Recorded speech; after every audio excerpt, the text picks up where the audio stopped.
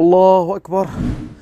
अब जो बशर अल असद की सरकार के खिलाफ वाले विपक्ष की पार्टी वाले हैं वो एक हो गए और उन्होंने इस मौके का फायदा उठाकर ऐलान किया कि जिन रेबल्स ने, जिन लड़ाकों ने इलाकों पर कब्जा किया है, हमारा उनको सपोर्ट है, समर्थन है।